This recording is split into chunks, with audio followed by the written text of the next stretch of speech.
We aren't going to be ringing the bell.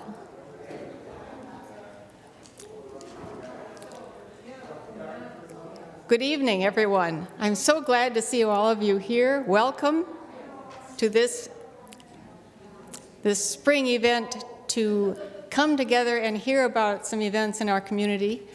My name is Ellen Oakes, and I am the moderator at this church, and I am a co-president of the League of Women Voters. So my ability to send the message out for this event tonight was a little bit larger, and I thank you for that. Now, I'm going to introduce to you the Executive Director of Stepping Stones of Dunn County. His name is Patrick Gallagher. If you wondered how to pronounce it, it's almost like Patrick, but it has a G at the end. He's been with Stepping Stones for nearly 2 years. He started right before the pandemic dropped the hammer. And you can imagine that it was a little difficult to get messages out in the community at that time. Patrick, can you come on up? He has prior experience teaching at both UW-Stout and UW-Eau Claire in ethics and logic and philosophy. And he worked at Feed My People Food Bank. His partner is KT Gallagher, and some of you may have heard of her, Public Health. And he has a lot to tell you about where Stepping Stones is at with the problem of homelessness and shortage of affordable housing in this community. And I present to you Patrick Gallagher.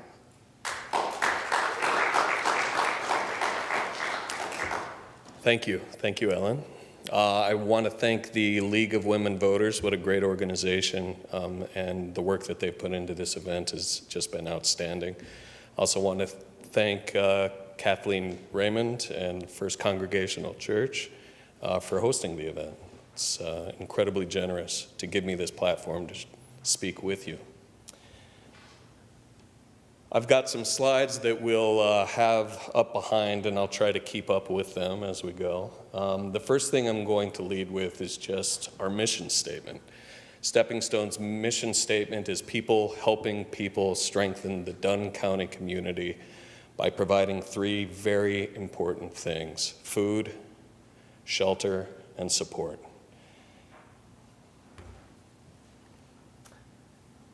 This organization, Stepping Stones, is very well established in the community. In fact, in the mid-'80s, it came out of congregations like this one. There were women in the church groups who saw that they had neighbors and loved ones who had a difficult time staying in their homes as they aged. And so they came together with volunteer services in order to provide people independent living. That was the Interfaith Volunteers, eventually of Dunn County, and that is what started Stepping Stones. Now, I bring that up because it's always fun for me to present to the community about Stepping Stones, because for the most part, when I present to a group like this, I know less about Stepping Stones than you do. The engagement from the community is what makes this organization happen. It literally would not be here if it wasn't for people like you. Out of the people that are here, who has volunteered or donated to Stepping Stones? Vast majority. Now, I'm going to revisit that, because without that support, not only would we not exist, but we also wouldn't be able to operate the way we need to into the future. In 1994, Stepping Stones expanded to provide shelter services, again in lockstep and cooperation with the congregations of the community. The property that we currently have, which I'll show you an image of just south of campus on Broadway, was the first building that Stepping Stones owned, and there were shelter apartments provided with that building. Prior to that, the program that became the Stepping Stone Shelter Program consisted of churches putting people up in their basements to get them out of the cold, and those congregations alternating between the different churches in order to make it so not just one was carrying too much load.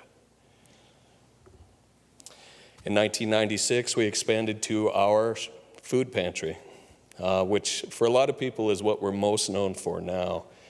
And we started that in the basement of the building there, South Broadway. Then I hear some chuckles. It was tight.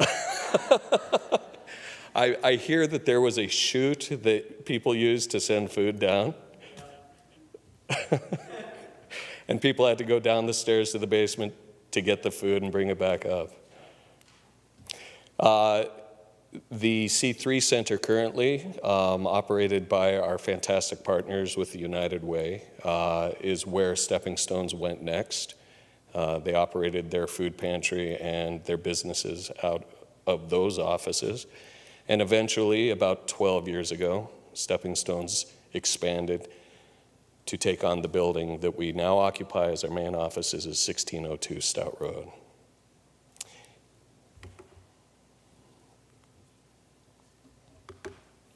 We're here to focus on the shelter buildings, though. As I mentioned, the top building is the original building on 1920 South Broadway. It still operates as a 3-apartment shelter facility for Stepping Stones, for the community. And then the one below it is at 1518 Stout Road, which is directly next to our main office. The shelter program is aimed at providing what's known as emergency shelter. So that's going to be shorter-term shelter. We aim for 4, sometimes 6 weeks, sometimes 8 weeks. The point of emergency shelter is to get folks out of very, very tough circumstances, give them a break, let them stabilize, and help them as they search for secure, stable housing options. While they're in our programs, our shelter staff, which is fantastic, they provide many different services, from referrals to other organizations in the community, to sitting down and helping them fill out applications for apartments, for leases. But that 4 to 6 to sometimes 8-week window is what makes it emergency shelter. We also operate out of that lower building in pre-pandemic years, what was known as Winter Haven. You'll notice I use the past tense. Winter Haven was incredibly run by volunteers as a congregate shelter that provided respite from the cold Wisconsin winters for up to 10 people each night. Up until the pandemic, that is. Once the pandemic hit, things changed quite a bit.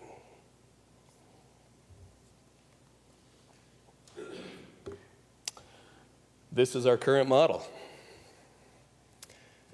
We weren't able to have volunteers keep Winter Haven running. We weren't able to put unrelated people into close proximity in small rooms, sharing those closed spaces overnight. At the same time that it became untenable to operate Winter Haven, the needs started going through the roof, and the 10 rooms or 10 beds that we could have offered no longer even touched the problem. So what we did is we transitioned, we pivoted, given the circumstances that we found ourselves in.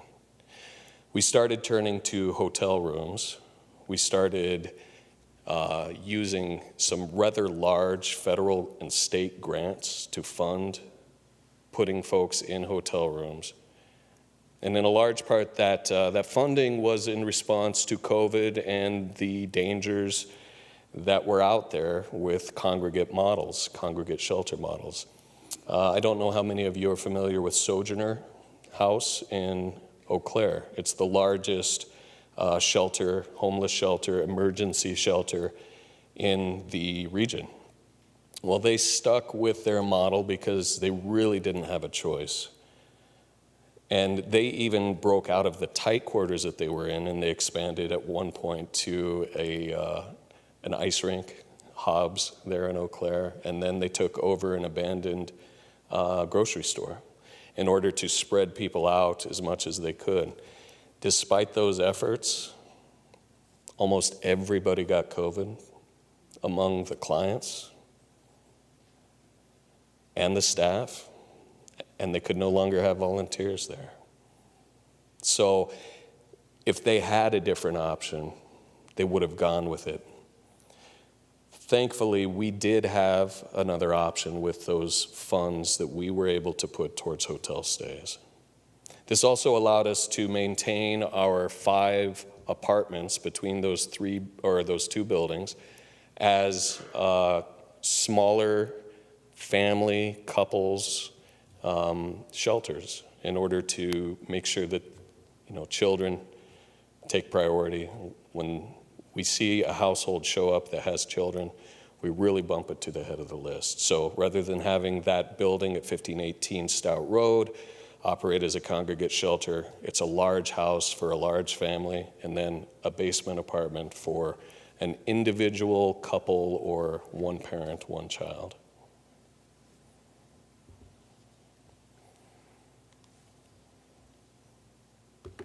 Now, as a result of these efforts, the services that we provided went through the roof. Prior to the pandemic, a busy year, we would provide 4,500 shelter nights. And that would include Winter Haven operating with 10 beds potentially full. In 2020, we blew that away, and we were spent. Our staff really did an incredible job. But look what happened in 2021. We're over 9,000 shelter nights this past year. That is more than double what the average was prior to the pandemic. The majority of those shelter nights actually come again through those hotel rooms that we're talking about. And during the winters, we would average 25 rooms full. Compare that to 10 beds, the way that we had it with Winter Haven. Some perspective on these numbers. At over 9,000 shelter nights, that is 1 in 5 Dunn County residents spending one night in our shelter. I mean, that's staggering for a community and a county our size. This is even more staggering, though. We provided over 5,000 shelter nights to residents of Menominee. That is equivalent to 1 in 3 Menominee residents spending one night in our shelter. In my time teaching, every once in a while I would come across statistics like this, and I'd sometimes make the mistake of asking a classroom to have 1 in 3 raise their hand. It doesn't work so well because nobody knows which of the 3 they are. But that's kind of the point. You don't know, right? And these sorts of numbers, it's a roll of the dice. Who is going to be the person who needs shelter? Now, as staggering as those numbers are,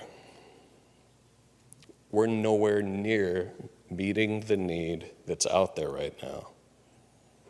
In 2021, we averaged more than 30 households waitlisted for shelter while we were providing those high numbers.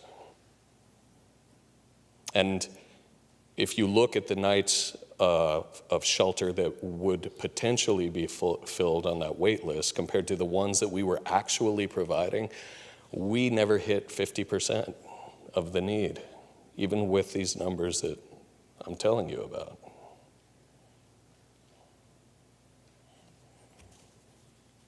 So there are some problems with the current model. The first problem is we're not meeting the need.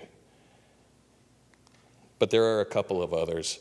The current model has hotels operating as homeless shelters, and that is just fundamentally unsustainable. Every single one of the hotels that we work with, and they are fantastic to work with. We've gone through some struggles together. But every single one of them wants to get back to their original business model, which is to have paying customers traveling, visiting, family members here or passing through, staying for a handful of nights and going on their way.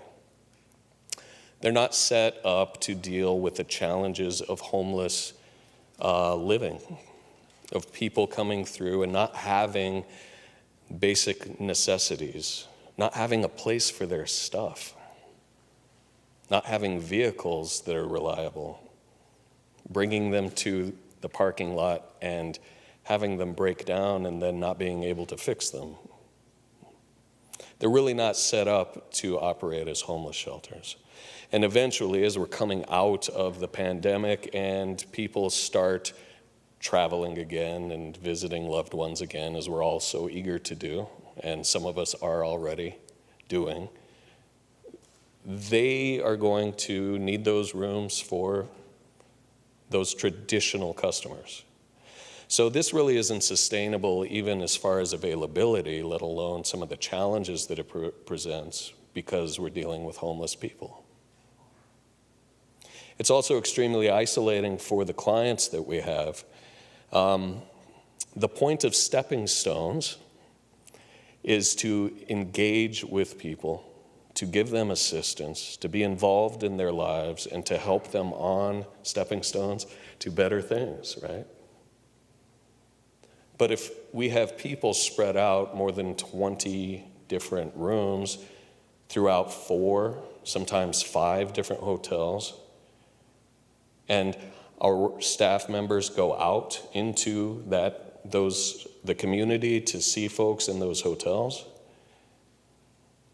well, they're stopping by and they're visiting and they're doing the best they can with, a few-minute conversation, checking in, giving them paperwork to fill out, encouraging them, right?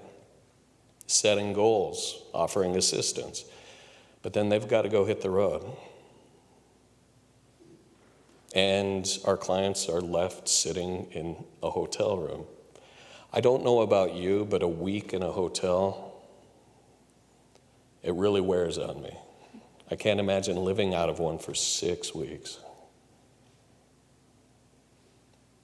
And the last piece that makes this unsustainable is that we don't have a whole lot of faith that state and federal funding at the levels that we're currently seeing it is going to keep coming to just funnel into the hotels. Right now we're operating as hotel brokers, And so when political tides change, which they always do, the current generous grants that are out there to allow us to operate the way that we are, they're going to dry up. I don't know when that'll happen, but it'll eventually happen.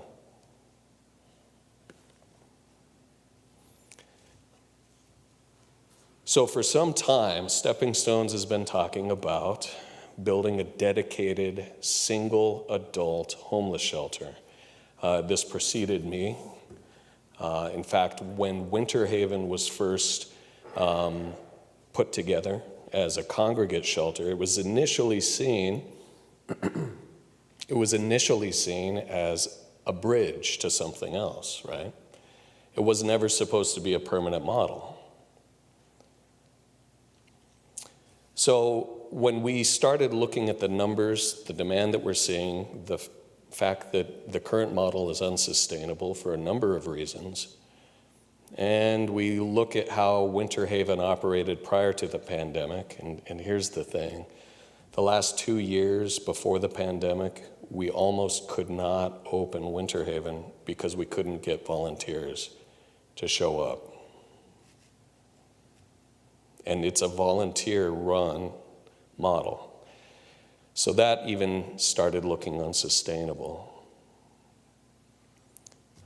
So we started looking at the possibility of developing a dedicated shelter and making it a reality. When we did that, the obvious choice seemed to be a piece of property that we already owned at 1620 Stout Road, which is where the C3 Center currently is, right across our parking lot from our current offices. The current building wouldn't be much good for a shelter, so we would have to start over. But the current building is pretty worn down, wouldn't you say, Jennifer?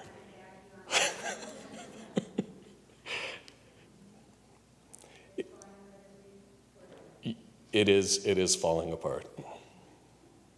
So repurposing, it was a feed mill. And then we repurposed it. And it's been repurposed again, but I think it's getting a little long in the tooth. So the location was fairly obvious to us. It's centrally located. It's close to services. There's a bus stop right there. Now, we weren't 100% convinced that something better couldn't have come along, but we kept our eyes on that while we explored other options, and nothing really seemed to provide a better option for us. So, what we started doing is putting together plans to hold a capital campaign. Well, the first thing we have to do is a study to see if it's even feasible, right? So we hired a consultant. The consultant reached out to the community. In fact, I know a couple of folks in here were reached out to. And what we found from that feasibility study from the consultant is that there was a great deal of support from the community for this idea, for this shelter. But we didn't have to do the capital campaign. And this is a big deal for us. Right now, we've got a time frame that we're operating under that we will, and I'll get to the grant that we received here in just a moment, but I want to talk about the time frame that we're looking at for this new shelter. We're looking to do site prep, which would also involve leveling the current building at 1620 Stout Road by the end of the year.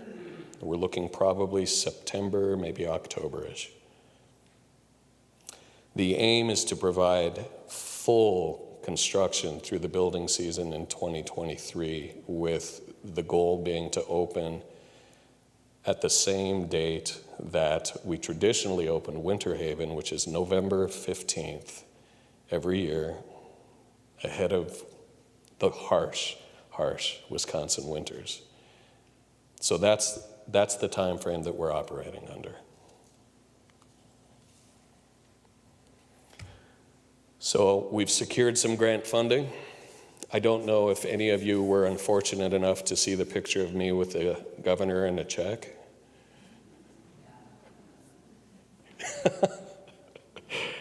The governor's on one side, the mayor's on the other, and there I am not knowing what to do with my hands, right? But the check, the support, the grant funding, $1.4 million to provide this shelter. The full amount that we were going to aim for with a capital campaign. Now, I don't think that the money that we spent on the feasibility study, which is nowhere on the scale of $1.4 million, was wasted money, because the support from the community that indicated for us was absolutely crucial, because building a facility is one thing, operating it is another. And the grant will cover one, but it's not going to cover the other. So we've got a great deal of community support, and it's been quantified in a study for us. We've got a building committee in place, and we have preliminary plans in place for the facility. We've also interviewed architects to put the finishing touches on those plans. And as of right now, we're on hold because we're still waiting on the contract for the grant from the state.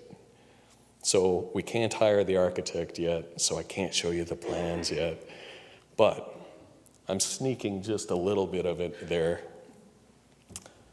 because odds are really good that the footprint of the building is going to change, and we need to present it to the city for a conditional use permit, and we only want one plan to ever be out when we do that.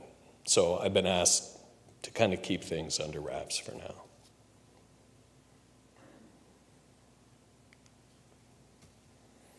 I can share some of the specifications for the building with you, though.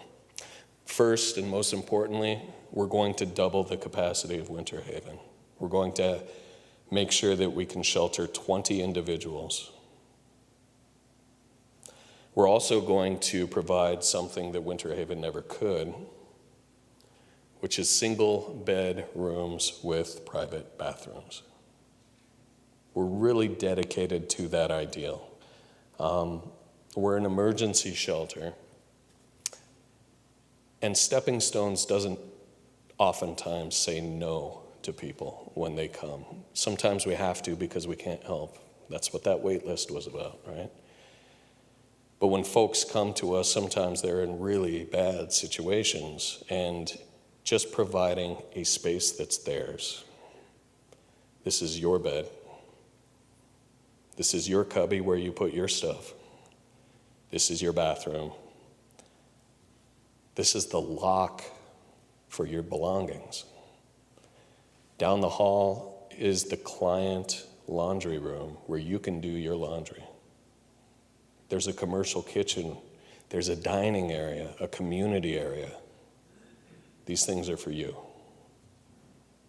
It makes a huge difference. We also have some specifications that we're really dedicated towards, which includes having a central staff location with visibility of common areas. That's for client safety, security, as well as program, the benefit of the program. And we're also fairly dedicated to having designated ADA accessible rooms. We want to make sure that we're removing barriers for the folks that need the help. And I already spoke to you about the location as far as it being centrally located and how important that is for a population which doesn't have reliable transportation. Making sure that it's close to public transportation and other services is going to be crucial.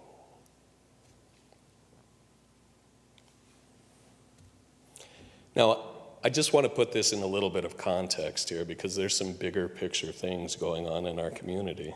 One of the things I want to talk about is the 4 different types of housing assistance and housing programs in our area. So there are programs that focus on home ownership and promoting and removing barriers for people to own homes.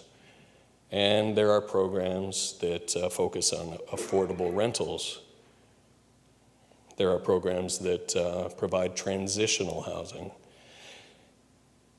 And transitional housing is similar to shelter, but it's more long-term. So somebody going into transitional housing can stay 6 months, sometimes up to 2 years. And during that time, well, they're getting a job history. They're fixing their credit, right? They're making it so when they move on from that situation, they're in a much better place.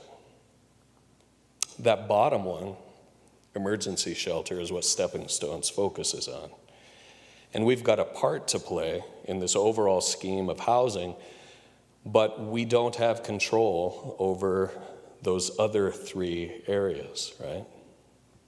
Fantastic organizations in the community work on those other aspects of housing programs. The Menominee Housing Authority, Dunn County Housing Authority, WestCap as a regional entity provides assistance along these lines.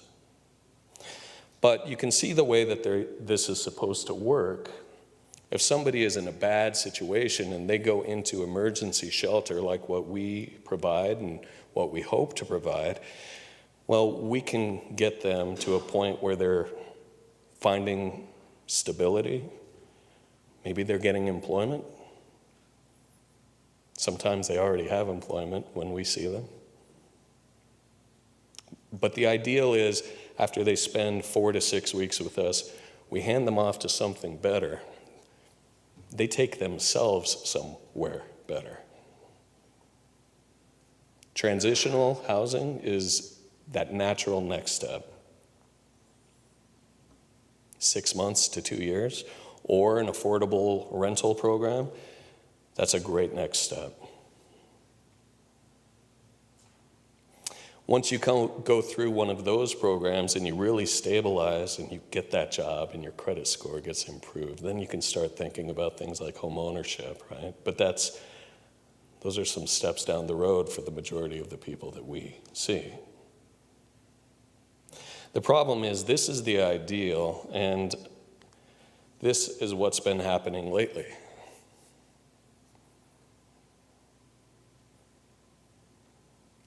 There isn't affordable housing for people to buy, so they look for rentals. There's not enough affordable rentals to go around, so they find themselves in worse and worse situations. This is the model that we're currently in. This is why we actually see those wait lists that we are seeing. This isn't the way it's supposed to work. We're supposed to be the last stop for a minority of people, and we're supposed to be getting people out to better things.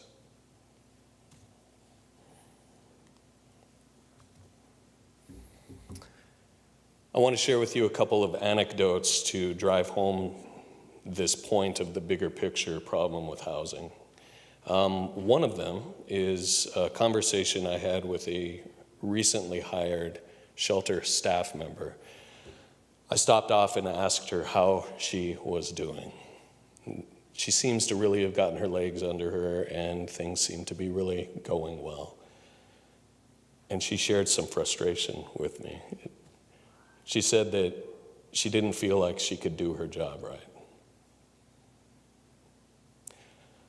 To me, it looked like she was. She was meeting with clients, with our guests.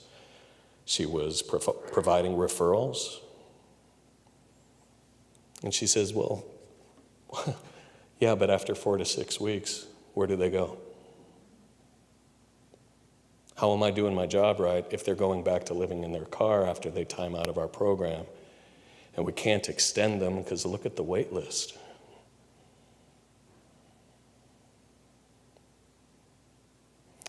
There's some fundamental frustration there that the conditions that are existing in the greater community make it so that the point of the job is not something that can be accomplished the way that we currently operate. Another anecdote. One of the great property or hotel owners that we work with, he was talking about how business has changed lately. We're, providing folks who are struggling with housing, and we're doing that. And we know that aspect of his model has definitely changed, but that's not what he was talking about. He was talking about all of the long-term hotel guests that he's getting because people who have jobs and can afford to pay for a hotel room, which is more expensive than a rental unit, can't find a rental unit. And he thought that that's where the majority of the business was going to be coming. Something's fundamentally changed.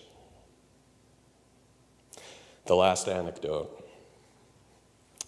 During 2021, we started seeing something that we hadn't seen before in the shelter program, which was people coming in saying that their landlords had sold the properties. And when you sell a property, that lease is void. And so they've got very few days to figure things out. Now, that was driven and has been driven by market pressures. I mean, now's a good time to sell if you've got excess property. Property prices are through the roofs. Also, landowners who lease, they were getting a little worn out by the last couple years, you know. It was a tough time to be a property owner as well as a renter when people were out of work and unable to pay their bills. But if you have something like our building on South Broadway, which is divvied up into 3 apartments, and you have 3 households in it, but you decide it's time to sell, and you sell to 1 household, well, there's 2 less housing units that are on the market. And that's something that we started seeing more and more in 2021.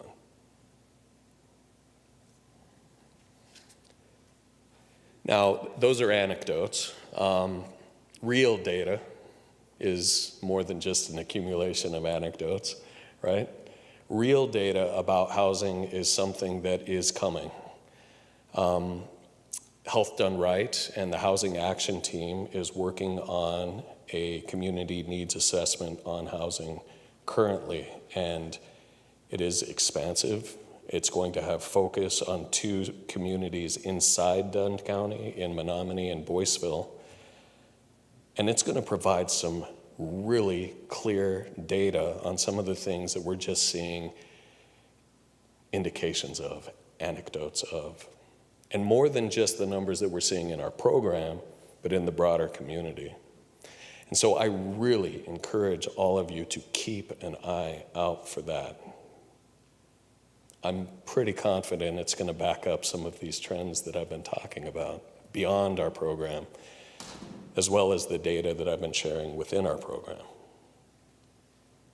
The last piece is it's important that we all see the connections between housing, not only the housing issues between these different levels of home ownership, rentals, and shelter, but also the relationship between housing and all sorts of other community issues.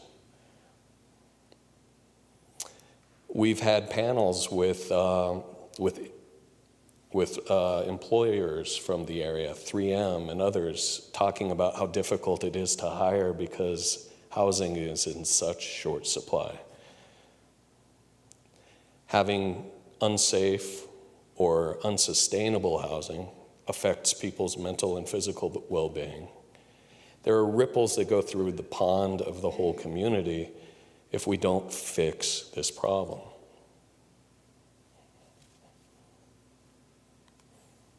Now, going from that macro level back down to our shelter and what we have going on, there are 3 ways that I would ask for you to be involved and to help. And these are the traditional 3 W's, right?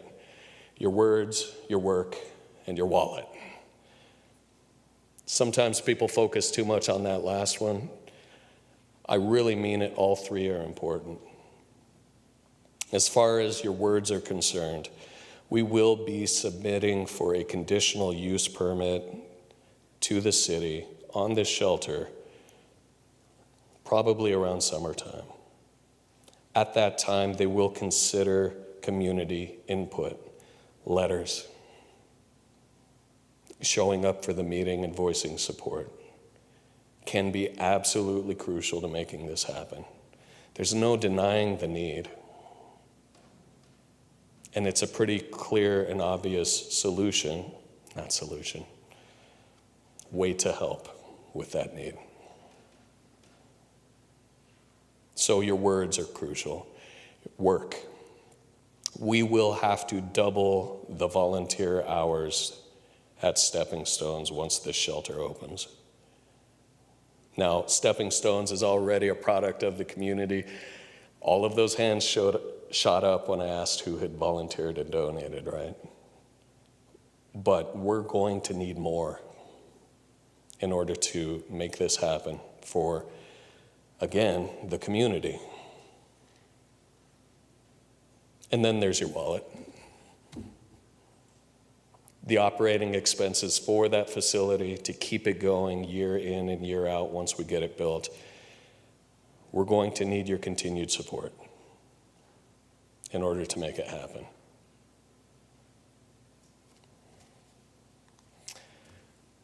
I really appreciate being given the opportunity to talk to you about the shelter, and I also look forward to the question and answer portion that we'll have coming up here. But again, what is Stepping Stones about? It's about the community taking care of its own.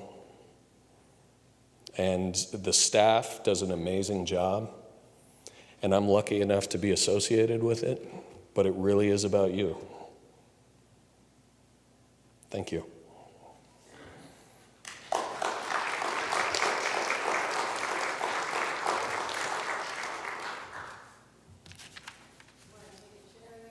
I will take a chair.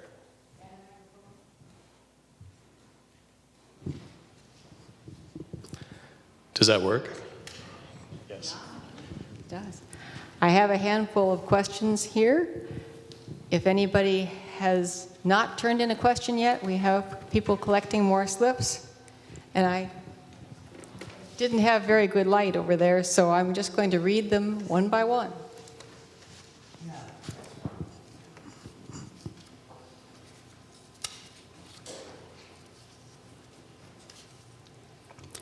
Will residents in the new shelter be able to stay during the day, or will they have to leave each morning? That is a great question. When we first started projecting a budget to operate the shelter, we budgeted it two different ways. One is a nights-only shelter, and one is a 24-hour facility that would provide services. What was interesting to me when I was doing those budgets is the operating expenses as a nights-only shelter was basically equivalent to what we're paying currently for hotel rooms. But the more we thought about it and the more we studied and talked to other shelters, especially like Sojourner House, the more we realized that we needed to provide 24-hour assistance, a place for folks to be, and we needed to provide services to our shelter clients during that time. So one of the features of the building that we're really dead set on keeping in there is a community resource office. This will be open to other agencies in the community to come to our clients to provide services. So we will be open to great organizations like perhaps the Bridge to Hope to come over and do case management, or have Veterans Group come in and provide services and referrals to veterans who have disproportionate higher rates of homelessness. We might even be able to get the free clinic in there or the health department, right? Another reason why we decided to go 24-hour is statistically, there was a study in Pennsylvania and in Colorado, and when you open a 24-hour facility that provides services, you actually don't see a decline in surrounding property values. If it's nights only, where the clients, the guests, disperse out into the communities during the day and then come back through at night, which is the model that Sojourner House has followed, well, then you get more of an impact, sometimes negatively, on that community. I'll also share with you, because I love to hear myself talk, I'll also share with you that when I was at the ceremony, the presentation of checks with the governor, Sojourner House was the next group over. They received a grant pretty comparable to the size of ours, but theirs wasn't to increase the number of beds. It was to make their facility 24-hour. And the reason for that is largely because of the pressure, not only from the surrounding businesses in downtown Eau Claire that have been, let's face it, negatively impacted, but also to benefit their clients and provide better outcomes. So I think taking some wisdom from their adjustment, we're trying to get ahead of that and include that in our plans. How will you let us know when it's time for letters and meeting attendance? And here I'm assuming that you understand where they're going with that. Well, the big holdup right now is until we have that, I mean, it's dominoes falling. When the grant agreement comes in from the state, then we'll be able to start spending money. We'll be able to sign the architect that we're selecting. Then the plans get in place. As soon as that happens, when we have those plans in hand, and the next step comes, which is applying for that conditional use permit, it'll be all over our Facebook page. I'll write an article about it in the Dunn County News, and I'll be relying on other partner organizations to help spread the word. Okay.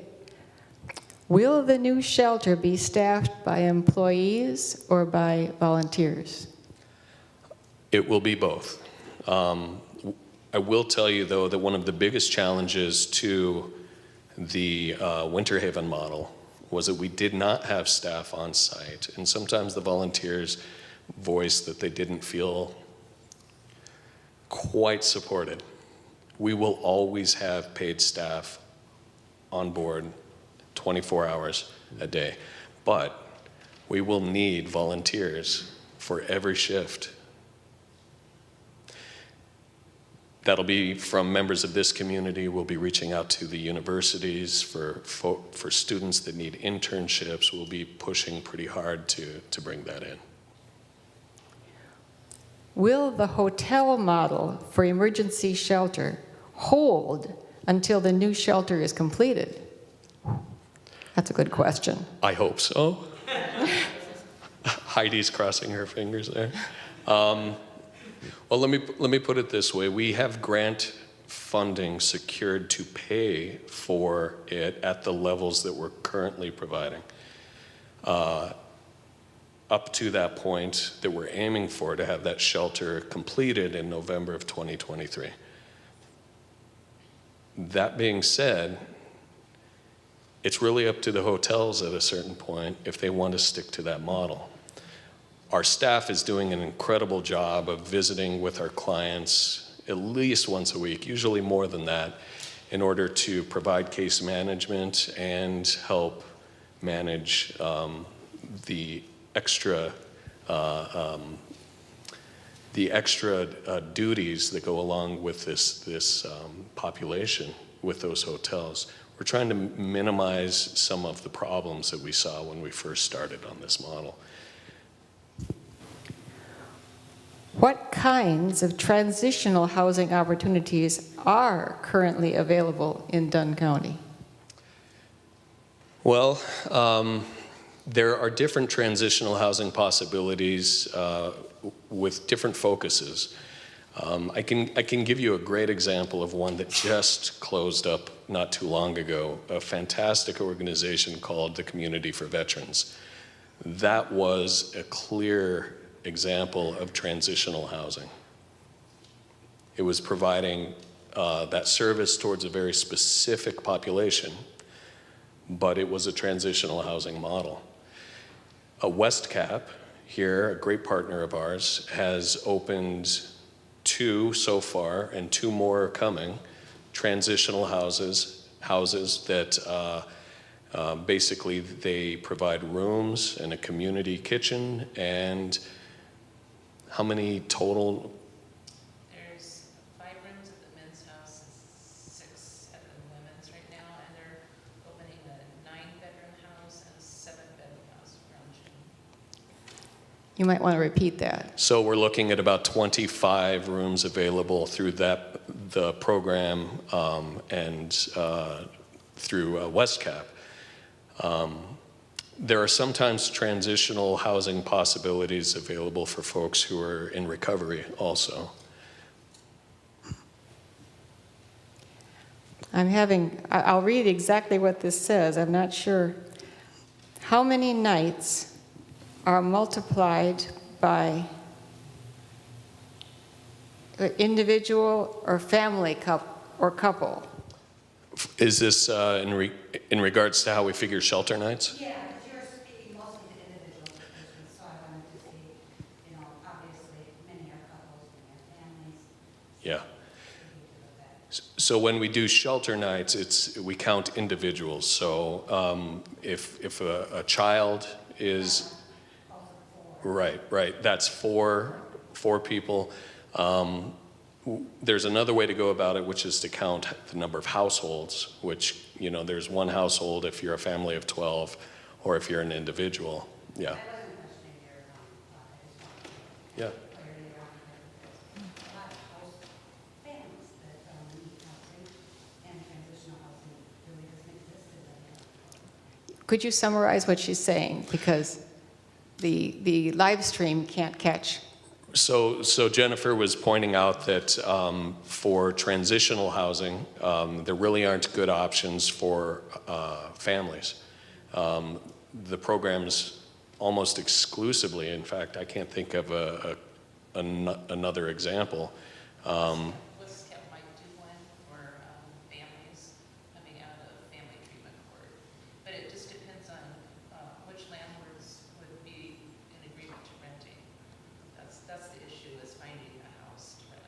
We're currently working with Westcott on the property that we're looking at to move to, with that four-bedroom. It's never had a pretty good family, So to summarize, Good. but it's not enough. yeah, Jennifer was talking about the great efforts that United Way is trying to is going through to try to provide one unit of transitional housing for a family when they move into what? Can I make a point about that, though? Yeah. We are seeing probably 85% of our people coming through are individuals. We're seeing much fewer families because families have more options. That's why we focus so much on individuals. And when they're coming out of jail or prison, they're not necessarily, they may have families, but they're not united with their families. And so the transition house gives them the stability to work toward that reunification. So that's why they focus on They're that. not the people we serve is the complete opposite as far as percentages go. Well, there's some other notes that beside you want to make. Oh, got it. Thank you. So Heidi was speaking to a trend that we were seeing overall with people who were applying for emergency shelter, which is that the vast majority of them are households of one. They are single adult folks who are struggling with homelessness. When we do see families come through, we tend to prioritize them, especially for our shelter buildings. I represent a group of United Methodist churches in St. Croix, Pierce, and Polk counties. How can we fit into this increasing need for us all? Yeah, that's another whole program, but yeah. Well, we could speak in generalities. There are, to get a program like Stepping Stones off the ground to cover emergency shelter, it basically takes a community, right? So being a catalyst to make that happen can be incredibly impactful. But for one group to do it by itself, I don't see the clear path for that. It really needs to come from the community. But I also need to point out that a program like Stepping Stones with our emergency shelter is only one part of the puzzle, like we were talking about. So there needs to be a full court press on all of these issues having to do with housing and the levels of difficulty that people are having currently finding affordable, sustainable housing. And I would say, from some of the experience that I have had serving this community, that Stepping Stones there was a mustard seed a long time back that got planted, where a social worker was keeping canned food in her closet so that if someone that she was talking to, working with, admitted to being short of food, she could slip them a can of soup. That's the story that I kept hearing when the first shelter and food pantry was being brought up to speed. Things start small and then they come together. In any community, that can happen. And even one person can get it started a little bit, and 5 can take it farther, and 20 can take it farther yet. Sorry, I'm editorializing. What is the demographic of those using shelters? Young, families, working, unemployed by choice? Well, as we just addressed one of those, which is that the majority of them are single individuals. They're not families. The demographics, according to age, there's a broad array, but there aren't as many older homeless people. We do have a few that come through. Oftentimes, they're my age or younger. Do you sometimes see rebellious teenagers that are having? Well, we only deal with adults. Okay. But I will push back on the concept of choosing to be homeless. Folks who sometimes are labeled with that it's a matter of choice, oftentimes have some profound mental health struggles. And I will say that we have very high rates of mental health struggles among our clients. And that's, to us, not really a reason to try to shame them into changing their behavior. It's a reason to provide assistance to help them get to someplace better. In the past, there have been long wait lists to permanent subsidized housing. What is the situation now? How long are those wait lists? Well, I can tell you, I don't know how long the wait lists are for those other organizations that I mentioned earlier, but I can tell you that we hear from our clients that they've given up trying.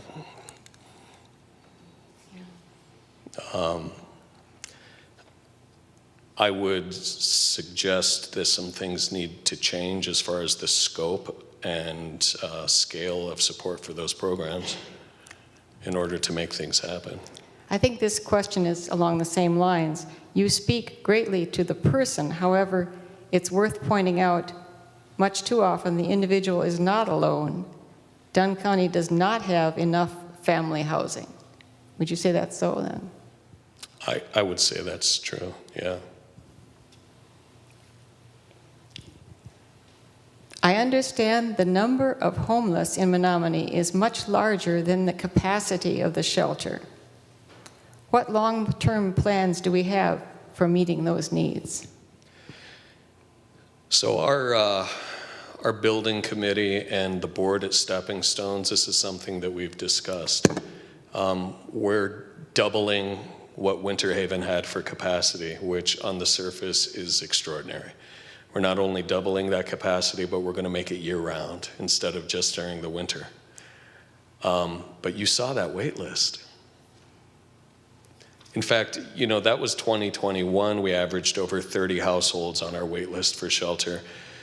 We stopped adding people to the wait list just last month, at the end of the month, because it was up over 50 households, and it stopped making sense to add people to it when it was going to be, in a best case scenario, 2 or 3 months before they might find a spot with us. So this shelter is not going to address the need of individuals that need emergency shelter. We can't build a facility that will. This is a community problem. It's not a Stepping Stones problem. Stepping Stones is trying to address it as an expression of the goodwill and resources of that same community, but without, again, those other aspects of housing support coming into play, transitional housing to send people off to have them go towards affordable rentals, home ownership programs that actually work. We can't build a big enough facility. Working families whose income doesn't cover what's available, if there is an availability? Where will the C3 Center go? Could you give us a big picture? Could you give us the big picture? Tiny houses, rental subsidies, shelters? That's more than one question. Well, I'll start with the C3 Center. Jennifer, do you have any update? Can I give you the mic? We don't really have much of an update, other than the fact that we are getting closer. The C3, prior to my time, I came on board about 2 years ago, just before Padraig did as well. But it was community caring and compassion was what the C3 was intended to stand for. It was set up so that goods would come in free, donated, whether it be clothing, things to fill your kitchen, furniture, bedding, whatever it might be that somebody might need, to be able to come in, get it for free, and be able to target their resources or whatever income they might have towards shelter, utilities, gas, whatever else it might be. So, and from July 1 of 2021 to December 31 of 2021, we had over 9,700 people served through that C3 Center. It's an amazing program, but that's just one of the things that your United Way of Dunn County does. So we do. The plan is we are working very hard with Raj and Swati Hall. Lal? Am I saying it right? I don't know. I've never met them. Sorry. Anyway, we're working with them on the old monkey business or the Vets Plus Training Center. We don't know for sure if it'll go through. Right now, we're waiting on an appraisal.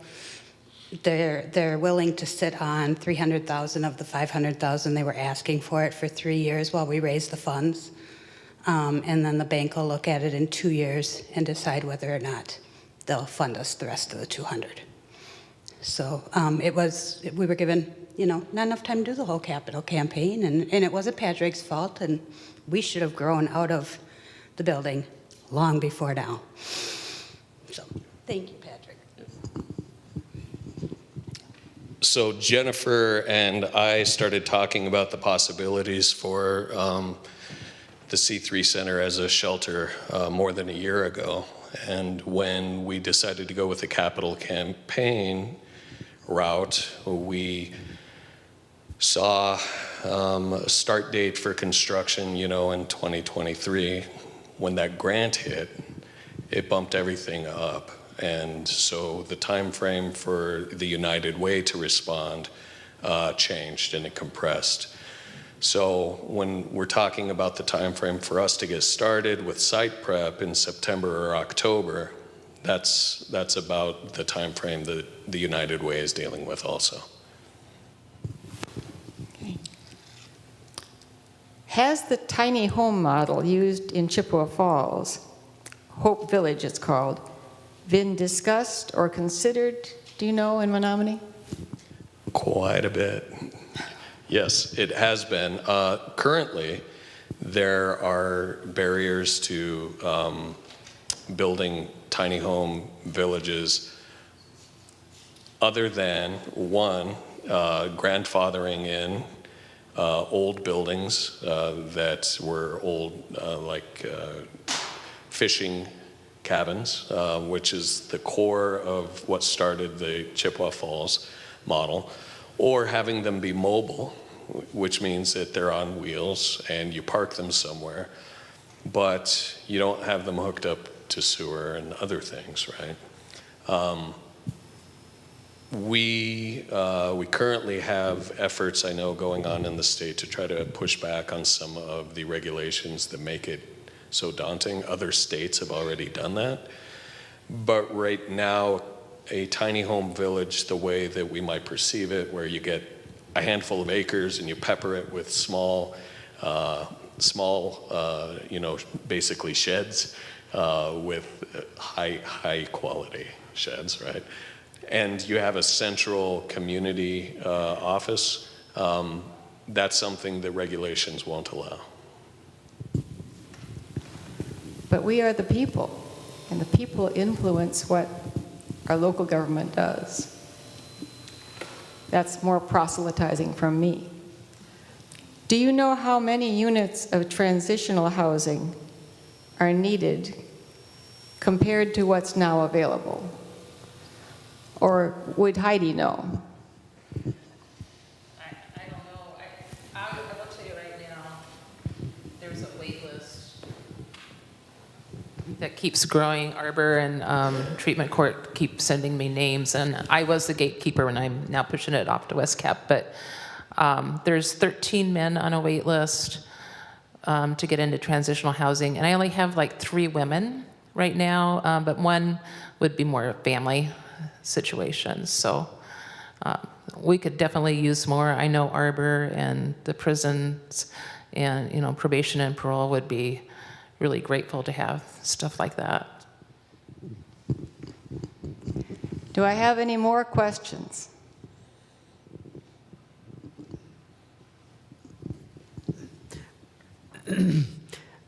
My brother and sister-in-law live in Loveland, Colorado, and Habitat for Humanity has built has evidently purchased a large tract of land, and they've built a lot of 2 or 3, mostly 2-bedroom homes in this area. And so they're very low cost to build, and they're affordable housing, and that's been very successful. And the way they've provided a lot of support for that is through their Habitat thrift store, which has really been large and been very active. Is there any thought of that kind of a model around this area? I'm from Colorado. I actually know exactly the Habitat Home Supply store you're talking about there. I do know that Habitat for Humanity operates out of Eau Claire. They have a Restore Habitat Home Supply store there. I don't know that the scale of it is comparable to what's going on in Colorado, but I do know that the impact that they're having is positive. But again, it's about scale, and the level of need, I think, is quite a bit beyond what, well, let me put it this way, not just them, but any other individual organization could manage, yeah.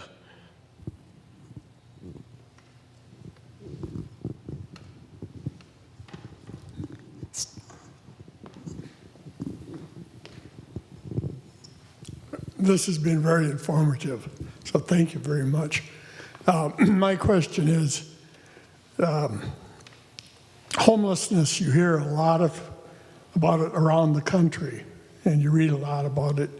And this has been going on for a number of years now. And I'm just wondering, and we're trying to deal with it here in Menominee and Dunn County. But I'm just wondering let's just say on a state level, how is it, what have we seen for this, the magnitude of the problem in the last 5, 10, 15 years? And should this be looked at more on a grander scale than each community trying to deal with it? And I wonder if you could just comment on that. I don't have data on the overall trends in the state that I can refer to. We have data from our program's perspective, and we have years of experience here in this community that I'm tapping and leaning on to speak to these issues. I know that the housing study that the Housing Action Team from Health Done Right is putting together is going to provide quite a bit more information along those lines. But I will also put out there that I know on a national scale, housing is becoming more and more of a problem. And I do know that other states have been a bit more proactive in some ways with changing regulations, what we were just talking about with tiny homes. If you go to Duluth, they've got tiny homes set up as a way to help address their homeless problem up there, or stable, affordable housing, I should say. And that is a result of them actually changing the regulations in the state to make that a possibility. So when Ellen was speaking earlier about people having a voice and being able to make change, there is a way to make change. There is a way to change the possibilities that are out there so that we can start pushing back on these things.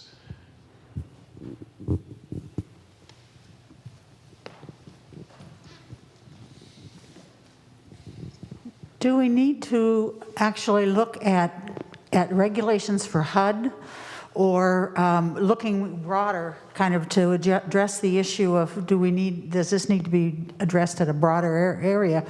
Because part of the wait lists for subsidized housing and vouchers are through HUD, and if there's nothing available in this community for them to become permanently involved in a housing with some subsidies, maybe we need to be actually going at the national level and trying to get some changes in the national level.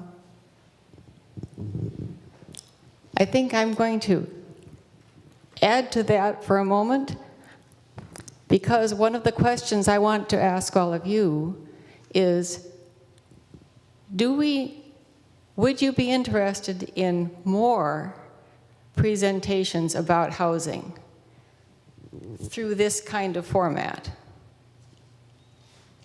And because what you're talking about, Margie, is a bigger, broader picture. And what we invited Patrick to talk about was, of course, this specific case. I'm really glad he was able to frame it with some of the surrounding effects that are building this problem. We're standing at the bottom of a cliff with the ambulance, and we're not up at the top of the cliff building a fence. That's an old story, okay? But that's the truth. So as a community, we need to think about that. As Menominey's community, as Dunn County's community, as Western Wisconsin, we need to be thinking about it and ways that we can contribute to making a solution. And that's, if you would be interested in more of these, we can try to do this again. We can get people from Health Done Right. We can get Jennifer was willing to speak. I was thinking, could we go even broader? We also serve Pepin County. I know it's a huge. I can't even hear you. I know in Pepin County it's a big issue, and United Way of Dunn County serves Pepin as well. In St. Croix County's United Way has been talking about it. We've been all meeting, and the Chippewa Valley one is also talking about it. So is there a way we could just bring us all together? Is it, I mean, I can help facilitate if you want, but I think since we're all having the discussions, why not have a unified discussion about it? We can certainly talk. I think keeping us appraised, but, of the studies and some of the results, some of the efforts would be really good. Actually, we've been here now since 7. Okay, so it's 8:15, and I really appreciate the turnout we have here tonight and the turnout I'm presuming we're going to have in front of people's screens at home. this will be the first of such event, but there will be another one, and maybe more than one. I think we need to do more thinking about the problem as a community. Yeah, I would suggest if you get somebody from WIDA and from HUD to come and talk about the availability of subsidized housing. Are they building new housing? What's the wait list like? It's, when I mention to somebody, well, you should apply for subsidized housing, they laugh at me. They say, oh, you can be on a list until you die. It's not going to happen. That's what people feel. It's a crisis. Peter? Well, I'm just about bleeding to death from biting my tongue here for the last 45 minutes, because there's so much to this. I'm Peter Kelly, Executive Director of WestCap, but one, national statistic on these Section 8, subsidized housing is that they're funded at 9% of the eligible population that could serve it. So if that's the macro reality, you got, 91% of people who technically would qualify. And for a lot of folks, the idea is, well, if you're poor, you can get a Section 8 voucher, or, there's programs to help you. But it's a decision of funding priorities in Congress. So the other thing is, if you want to do some more of this and would like to hear at least some of our perspective, we'd also be happy to come and present and share and, participate if you'd like. I have had some email conversations with some of you and some not about this particular event. And what I say to you is, put your contact information down and give it to me.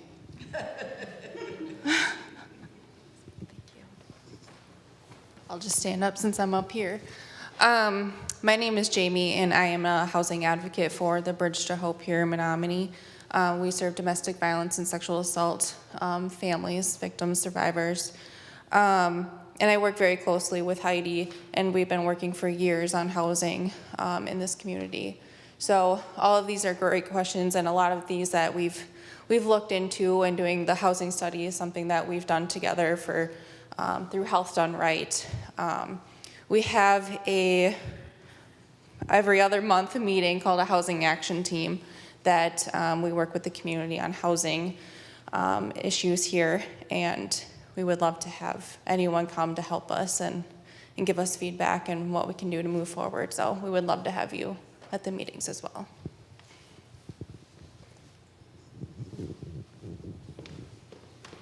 And with that, I think we can bring the evening to a close, and I so much appreciate your coming. Thank you, Patrick. Thank you. Thank you, Ellen.